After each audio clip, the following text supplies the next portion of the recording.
Seja você quem for, seja qual for a posição social que você tenha na vida, a mais alta ou a mais baixa, tenha sempre como meta muita força, muita determinação e sempre faça tudo com muito amor e muita fé em Deus, que um dia você chega lá. De alguma forma você chega lá. E aí, tudo bom? Começando mais um vídeo aqui no Café com Dinheiro. E o vídeo de hoje é diferente. É diferente. Não tenho noção de quanto tempo vai ser, mas eu te juro uma coisa. Fica comigo até o final, que eu tenho certeza que você ou vai sair daqui aprendendo muita coisa, ou você vai sair daqui emocionado, no mínimo motivado, tá? Então, vem que hoje a gente vai falar sobre a história do Ayrton Senna, no quadro do Zero ao Sucesso. Vai!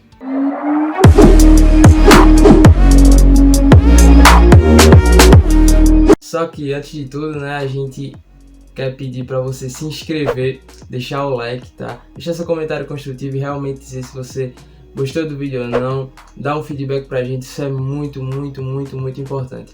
Não se esqueça também de seguir a gente nos Instagrams, tá? O @foragingawinner, que é um Instagram mais voltado para conteúdos acadêmicos e desenvolvimento pessoal, onde eu trato sobre livros e essas coisas. E o Café com Dinheiro, que é o Instagram do canal, e a gente fala sobre economia e enfim, né? Então, beleza? Bora falar do Ayrton, né? Do Ayrton, todo cheio das intimidades. Tipo assim, ele é um cara que tranquilamente ele dava pra ser tema de uns três livros, assim, ao meu ver. O primeiro seria sobre a vida, onde começaria mais ou menos com uma biografia, né? Ayrton Senna, filho do seu Milton Teodoro Guidaro da Silva, que era um empresário da indústria de acessórios automotivos, e da Neide Senna, né, que era conhecida como Dona Zazá. Ayrton Senna, a gente não pode esquecer, piloto de Fórmula 1 dos anos de 1980 até 1990, né? Mas como que começa a história desse cara? Por que eu tô travando tanto? Por que eu tô fazendo tanto assim? Porque é um cara muito especial pra mim, sabe? Porque eu acredito que todo mundo passa por uma girada de chave na vida. E na minha girada de chave ele foi uma das principais influências, sabe? Uma das principais influências de verdade. Mas esse vídeo vai ser diferente, de verdade. Esse vídeo vai ser, porra... Continuando a minha linha de raciocínio, outro livro que com certeza faria muito sucesso seria um livro sobre mecânica automobilística. Meu irmão, ele sabia muito, muito. Desde sempre, né, ele começou com 7 anos no kart. Desde sempre ele se destacava nas pistas, mesmo quando estava chovendo, né, que é uma adversidade a mais, por assim dizer, para os pilotos. Ele sempre foi diferenciado desde o kart. O primeiro kart dele, foi o pai, né, que deu. E o kart era feito com o motor de um corta-grama. E quando ele tinha 11 anos, ele desmontou o kart que ele tinha ganhado inteiro só para saber como cada peça funcionava. Então daí você vê a genialidade do cara, né? Desde pirralho. E por que ele fez isso? Porque, segundo ele queria saber como cada peça funcionava, como melhorar elas para ele poder ser mais rápido. Ou então, né, se ele fosse vivo, ele fazia um curso de direção, ou abria uma autoescola, ou fazia um curso na Hotmart. Quer aprender como ficar rico? Quer aprender como ser o rei das pistas? Então vem comigo, arrasta pra cima. Bem assim. Outro livro, né, velho, que ele podia fazer era um livro sobre relacionamento, né? Porque o cara tirava onda, viu? E ele podia ou escrever um livro, ou ser tema de um livro, ou fazer um curso na Hotmart sobre relacionamento. Porque, meu irmão, o cara namorou a Xuxa, velho. O cara namorou com a Xuxa. Tu acha mesmo que ele não sabia administrar um relacionamento? Imagina, a Xuxa é assim com coisinha lá de baixo e, meu irmão, imagina a resenha. Namorou uma galera massa, né? Namorou uma modelo norte-americana lá, a Carol Walt. Ele, até currículo internacional o doidão tinha. Casou com a Leila Vasconcelos por um ano e quando ele morreu, né? Ele era casado com a modelo Adriane Galisteu. Eu realmente não sei como conduzir esse vídeo em si, né? Porque meu, é um cara que... Quando eu comecei a estudar sobre ele, sobre a vida dele, é incrível. Cada parte da vida do cara você aprende alguma coisa. Cada parte da vida do cara você aprende alguma coisa. Cada parte. É impressionante, tá? Aquele cara que, pra mim, vai ser um exemplo constante. É um exemplo, por exemplo, tem pessoas que podem ser o seu exemplo constante que você sempre vai tirar alguma lição dela. Existem pessoas existem pessoas que são o seu exemplo só naquele momento, né? E dali não passa mais, né? Você aprendeu naquele momento. A Ayrton Senna não. Você não, eu só posso falar de mim. Eu aprendo constantemente. Toda vez que eu vou ler mais alguma coisa sobre o cara, eu aprendo alguma coisa. Mas eu separei aqui algumas coisas, né, que eu achei importante. Então, vê só. Foi com ele que eu tive a noção de que não é porque você é bom em alguma coisa que você tem que trabalhar menos. É aí que você tem que trabalhar o dobro, mas isso não te faz diferenciado. Pelo menos não pra você. Para as pessoas você pode ser, mas pra você não. Pra você aquilo tem que ser só parte do seu roteiro, tá? Porque você tá trabalhando, então é tudo consequência do que você plantou, você tá colhendo, né? E isso se chama esforço, né? Foi com ele que eu tive a noção da importância da resiliência. Reconhecer a qualidade superior do outro e aprender a apreciar isso. Como aconteceu com ele, por exemplo, na final da década de 70, onde ele participou das competições de kart na Europa e na Ásia, e durante as tentativas de ser campeão mundial, né, ele correu no Campeonato Mundial de 1978 e 1982, mas não conseguiu o título. Na época, né, foi quando ele conheceu o seu primeiro rival à altura, que era o inglês Terry Fullerton. Sei não, mas tá aparecendo aí.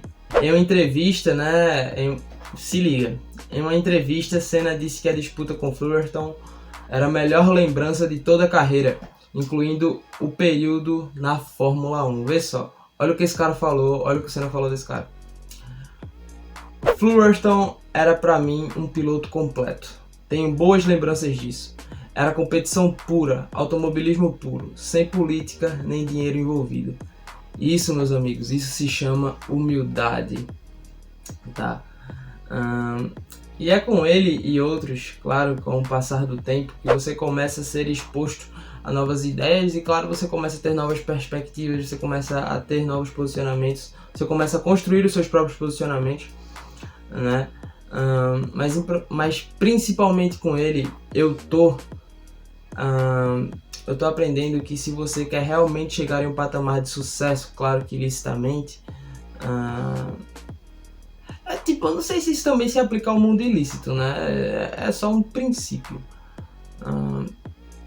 Mas imagina, tipo, um cara que é um traficante inovador, tu é doido, alto sucesso, meu, não tem Rinodé no mundo.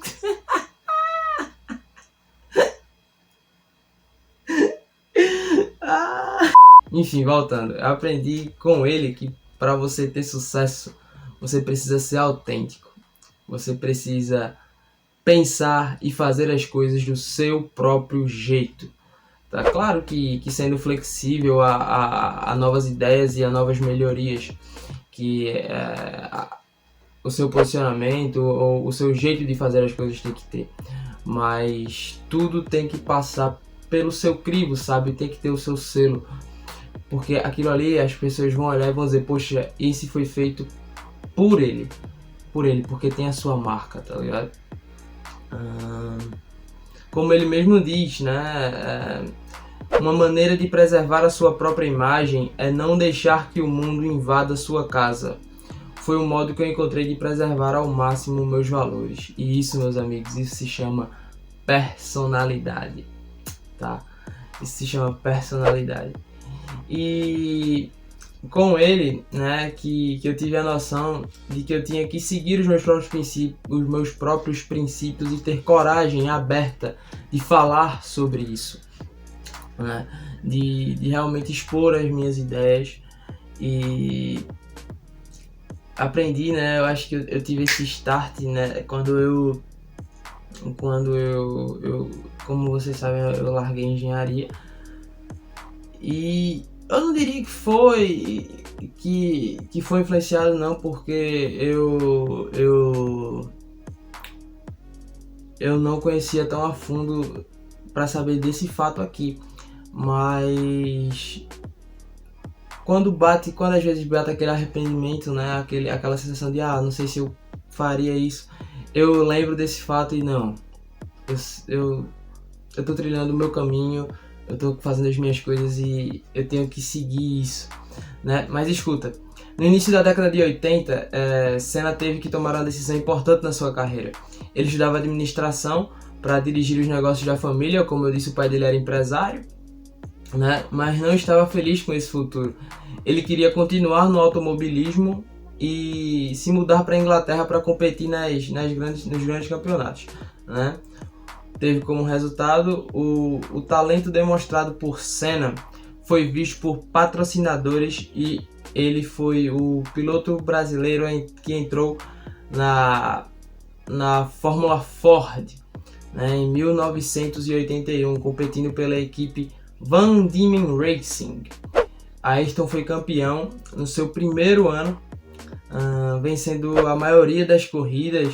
E o seu desempenho foi tão surpreendente que o próprio Ralf Furman, que era o chefe da equipe, afirmou que ele seria, sem sombra de dúvidas, um piloto campeão mundial de Fórmula 1. Pessoal, o cara sabia do que estava falando, né?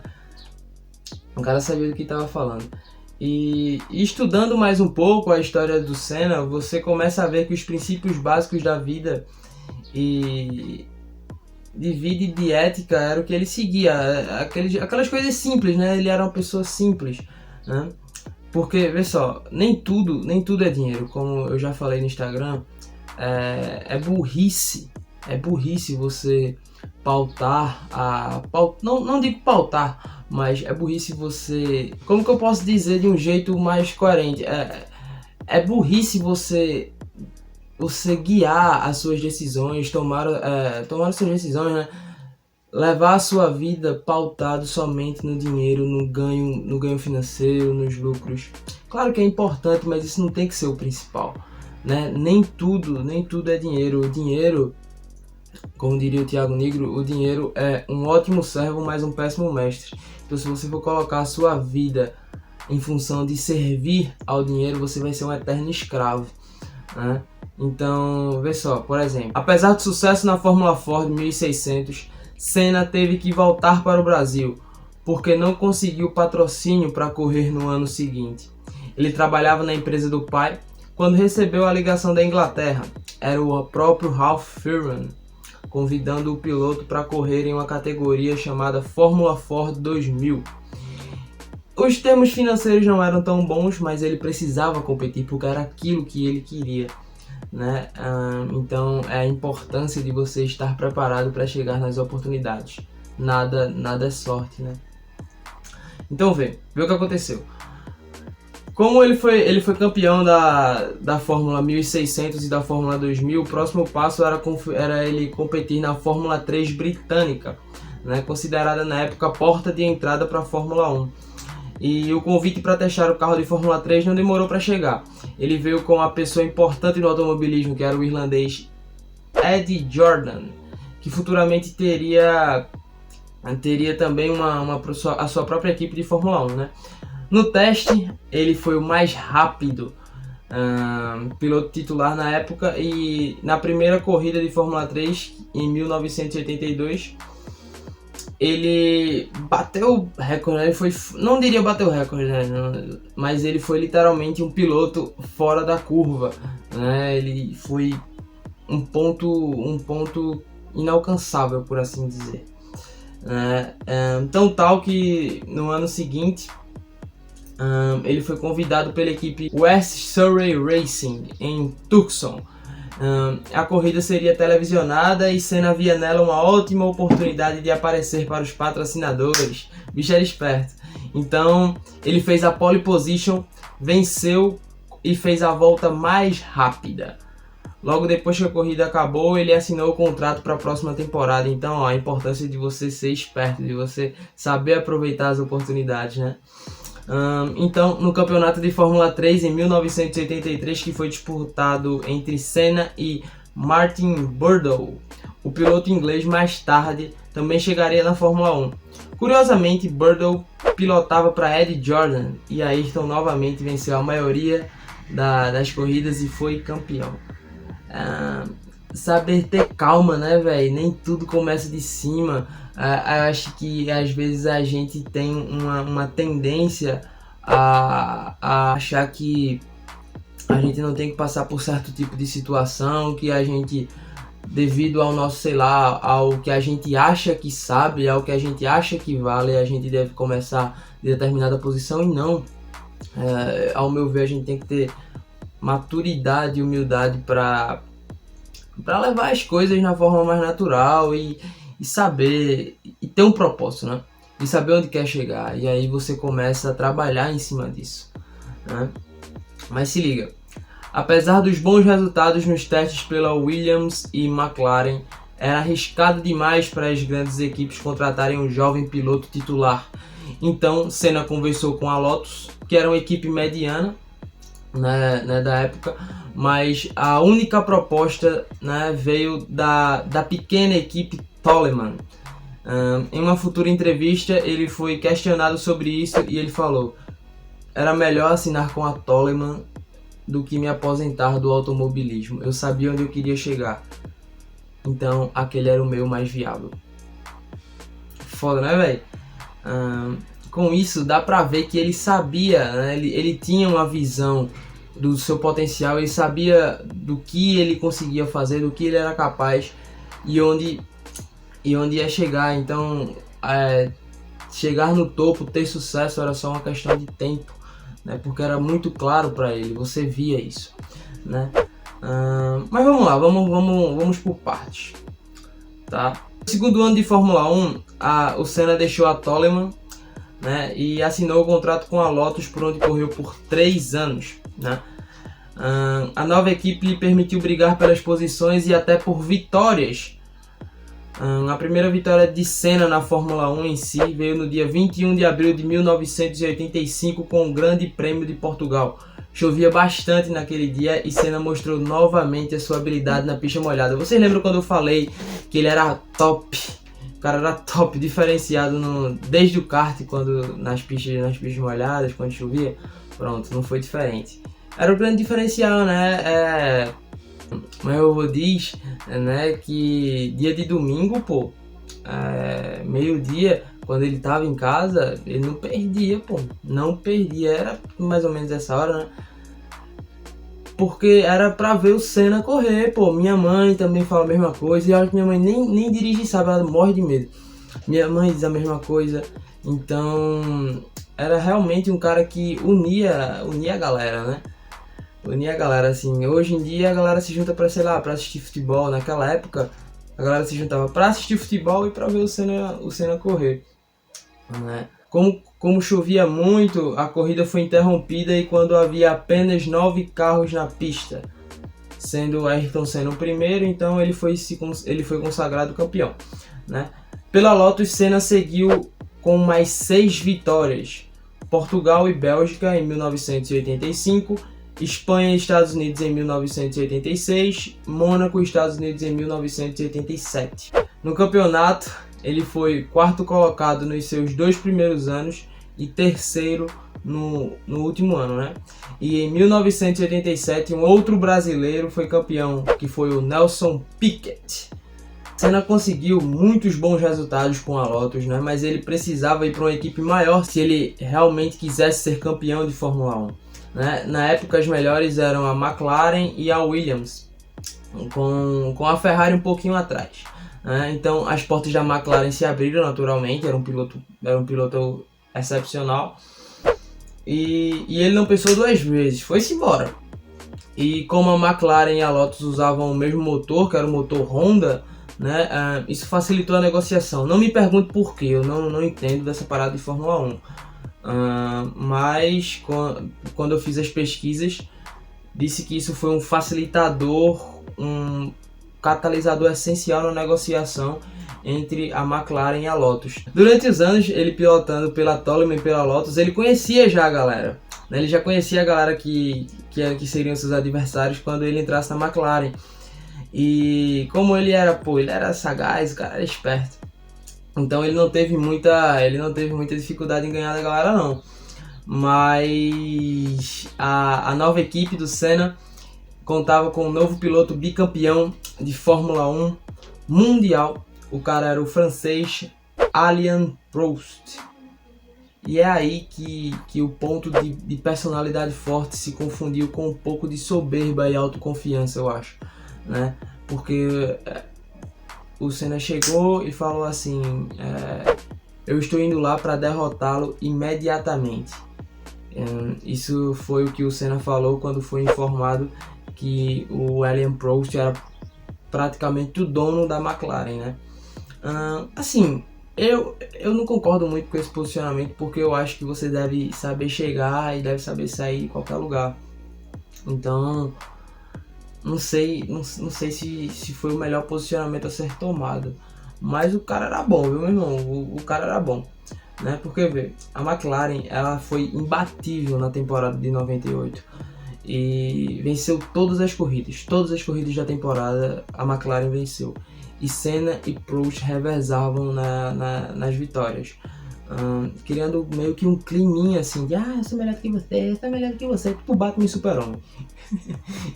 A decisão do campeonato veio na penúltima corrida, na corrida do Japão, e como o Senna precisava da vitória para ser campeão, né, ele fez o melhor tempo no treino classificatório, largou na primeira posição, mas teve um problema na largada e foi ultrapassado por vários carros.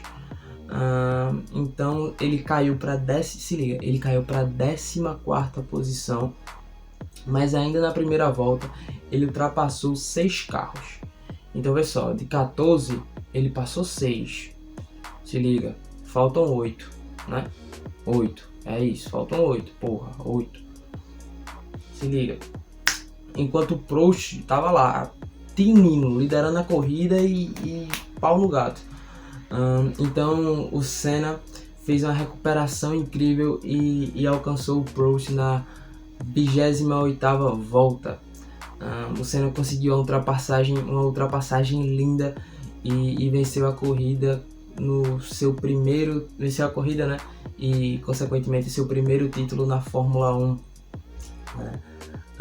No ano seguinte, a rivalidade entre Senna e Prost continuou, né? E novamente o campeonato foi decidido no Japão. O Prost liderava a corrida e o campeonato. E quando o Senna tentou uma ultrapassagem meio que arriscada, né? Os dois acabaram fora da pista, colidiram e acabaram fora da pista. O Prost abandonou a corrida, mas o Senna continuou e venceu. No entanto, os diretores entenderam, né, que meio que não foi uma jogada limpa e terminaram desclassificando o Senna. Essa foi considerada uma decisão muito polêmica na categoria. Com a desclassificação do Senna, o Prost foi campeão, né? Nisso, esse doidão, o Prost, ele ficou com ciúme e foi para a Ferrari. Tipo, não quero mais vocês, vou para a Ferrari porque eles lá vão me valorizar mais. E pela terceira vez seguida, Senna e Prost, eles disputaram novamente, né, o título, e nesse ano já era 1990, e o cenário se inverteu. O cenário se inverteu. E quando o Senna chegou no Japão, na frente do campeonato, Foi exatamente isso que aconteceu. O Senna, ele tentou novamente uma ultrapassagem no Prost, novamente os dois saíram da pista, abandonando a corrida. O acidente foi considerado uma revanche do ano anterior, né, de 89. Né. No ano seguinte, em 91, a Ferrari não teve um rendimento bom para acompanhar a McLaren. Senna estava a milhão, correndo que só a porra. E o Senna estava com o caminho livre, né, para vencer as 4 primeiras corridas, inclusive no Grande Prêmio do Brasil. E a primeira vitória de Senna em Interlagos veio de uma forma épica. Meu irmão, essa história é foda. Se liga, piloto, o Senna, ele perdeu o câmbio de marcha. Tá ligado o câmbio de marcha do carro? Onde você no carro manual, onde você passa as marchinhas lá e pá, top. Ele perdeu o câmbio de marcha, velho. Ele perdeu o câmbio de marcha e ele ficou só com a 6ª marcha do carro. Ele só ficou com a 6ª marcha do carro. Tipo, tava lá e pá, pam, milhão, e ele tentou reduzir e não conseguia. Porra, perdeu, tava só na 6ª. Então ele teve que fazer um esforço físico imenso para continuar mantendo o carro naquela velocidade, naquele rendimento, para acompanhar na sexta marcha, né? Porque eu não sei se vocês sabem, acho que vocês sabem, acho que a maioria daqui deve dirigir. Se a velocidade não tiver compatível com a marcha, o carro estanca, né? Tipo, não para, o carro não funciona direito, fica aquele barulho feio e tal, ele termina parando. E além disso, começou a chover, meu irmão, dificultando ainda mais. Mas aquela coisa, quando o pau é grande, o gato mia. E além disso, começou a chover, dificultando ainda mais a pilotagem. Mas o Senna conseguiu se manter na pista, conseguiu vencer. Mas ele, quando foi lá, tava tão acabado no final que ele não conseguiu nem levantar, nem conseguindo levantar o troféu, né? Nessa foto aí que tá aparecendo, essa foto é épica, linda pra caramba, foda. Mas aí, né? Tudo que sobe, desce, tudo que vai um dia volta. Com o declínio da McLaren, né? Na Fórmula 1 é normal as equipes melhorarem ou piorarem de um ano para outro. As regras e a aerodinâmica dos motores, a mecânica, a parte elétrica, tudo é muito volátil e muda constantemente. O que torna difícil, né, manter a mesma equipe, manter uma soberania. Né? E em 1992 a Williams tinha um carro bastante superior ao da McLaren. E Senna não conseguiu defender o seu título. Apesar disso, né, ele ainda conseguiu 3 vitórias e uma delas foi em Mônaco.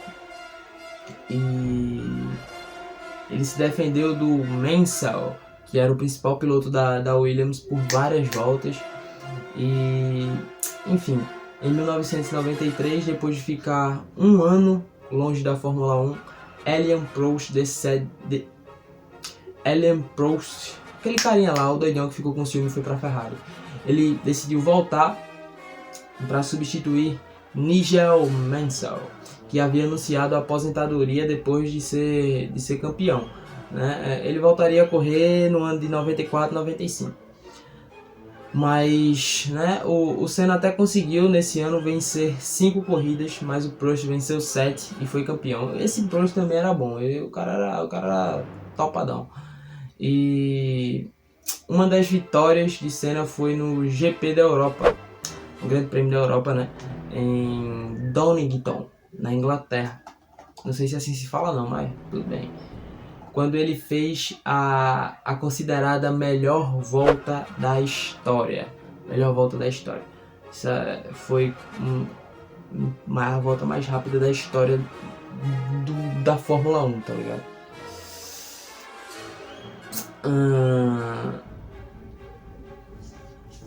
Essa parte é foda.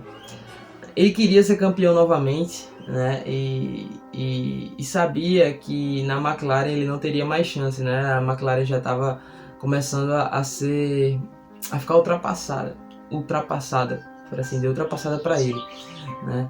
E depois de vencer seu 4º título, o Prost anunciou a aposentadoria. Isso abriu caminho para o Senna na Williams. E apesar de largar na frente nas primeiras corridas, o Senna teve problemas com o carro e abandonou em ambas, né? Nas 2 primeiras corridas ele abandonou elas. E o vencedor dessas 2 corridas foi o Michael Schumacher, o vegetal mais caro da história. Meu Deus, que pique. O Schumacher, né, que anos depois viria a ser o piloto com mais vitórias na Fórmula 1, com mais títulos, desculpa, na Fórmula 1, contabilizando 7 títulos. No final, né, no final de abril, a Fórmula 1 chegou no circuito de Imola, em San Marino, e né, pela terceira etapa do campeonato, e este prêmio ele ficaria marcado como o prêmio mais trágico da história na categoria. Na Fórmula 1, os treinos livres acontecem às sextas-feiras, né, e o classificatório no sábado e a corrida no domingo, é sempre assim. E na sexta-feira, o piloto brasileiro Rubens Barrichello, que na época estava começando, ele teve um grave acidente e teve que ser hospitalizado com uma fratura no nariz e algumas escariações. E no sábado, o austríaco Roland Ratzenberger também sofreu um forte acidente e não teve a mesma sorte que Barrichello e morreu na hora, quando ele tinha 33 anos. O acidente, né, desses 2 pilotos, o acidente do Rubens e a morte do Ratzenberger, deixou os pilotos muito apreensivos, né? Então Senna se reuniu com os pilotos para exibir para dar uma imagem de segurança, uma imagem de calma, a gente tá no controle. E meio que tá ligado aquele negócio quando você tenta passar confiança, mas você não tá seguro. E ele cogitou a possibilidade de não correr nesse episódio, né? Mas os pilotos e a diretoria decidiram que ia acontecer a parada e Senna precisava vencer, né? Ele precisava vencer a corrida para não deixar o Rafael Schumacher para não deixar o Schumacher escapar no campeonato, né? Então ele voltou para o carro, fez a volta mais rápida no treino classificatório e largou novamente na pole position, na primeira posição, né? O Senna liderava a corrida com o Schumacher logo atrás e na sexta volta uma quebra na barra de direção do carro fez Senna perder o controle e bater uma mureta de concreto a 300 km por hora. Com a batida, né, a roda do carro bateu no capacete do Ayrton e ele teve um traumatismo craniano, o crânio dele afundou. E ele foi levado de helicóptero para o hospital, mas não resistiu e morreu no dia 1 de maio de 1994. O velório dele aconteceu no dia 5, né, durou 22 horas, foi acompanhado por 240 mil pessoas, teve transmissão na televisão e tudo mais, né? O caixão dele foi carregado, isso eu acho bonito. O caixão dele foi carregado pelos pilotos Emerson Fittipaldi, Gerald Berger, Alain Prost, Rubens Barrichello, Christian Fittipaldi, Thierry Boulsen, Jackie Sweeter, Raul Boswell, Roberto Moreno, Michel Alboreto, Johnny Helper, Pedro Lamy, Wilson Fittipaldi e Damon Hill. É foda. E depois disso, né, a segurança na Fórmula 1 foi redobrada, tudo foi muito mais, como que eu posso dizer, revisto, tudo foi mais criterioso, né? E desde aquele tempo só teve mais um acidente fatal na Fórmula 1 até hoje, que foi em 2014 com o francês Jules Bianchi, em que ele se chocou com um trator que retirava outro carro outro carro da pista que havia batido alguns segundos antes. Ele foi levado para o hospital e acabou falecendo 9 meses depois. No dia 1º de maio de 2019, completou 25 anos da morte de Senna e foi realizado o primeiro Senna Day, no autódromo de Interlagos, né? E o evento contou com um monte de atração musical, exposição de objetos e carros de Ayrton, corridas de kart e atividades infantis.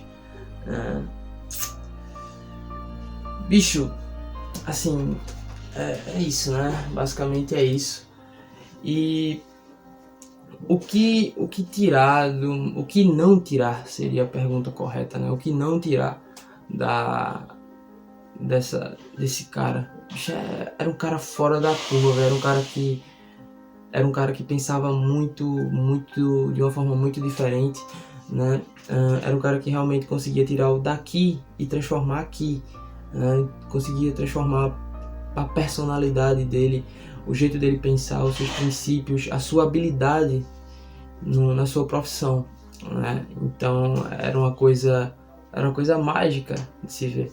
Bicho, é só você colocar no YouTube, velho, as corridas dele. Assim, a Fórmula 1 ela pode parecer chata. Eu não acompanho, nunca acompanhei. Mas eu já assisti uma corrida ou outra, mas pra mim parece chato, né? Porque é uma coisa longa. Mas quando se pergunta às pessoas daquela época como eram as corridas de Fórmula 1, eles diziam que era uma coisa sensacional, porque era uma coisa que a galera esperava o domingo chegar pra assistir o Senna correr, sabe? Então, assim, não vai aparecer mais um cara desse tipo, né? Mas, Nicolas, como tu não acompanha e tal, por que tu gosta tanto dele? Como eu falei, ele foi uma das pessoas que mais me influenciaram justamente na época da minha virada, assim, de chave, quando a cabeça começa a mudar um pouquinho, né? E eu gosto muito do jeito que ele vê as coisas, do jeito que ele via as coisas. Do jeito que ele via as coisas, do jeito que ele levava a profissão, a vida, né? Os seus princípios, a forma que ele lidava com a mídia, com relacionamentos, com vida pessoal em si. Ele sabia dividir muito bem essas coisas, e isso eu acho que fazia dele um profissional ainda mais completo.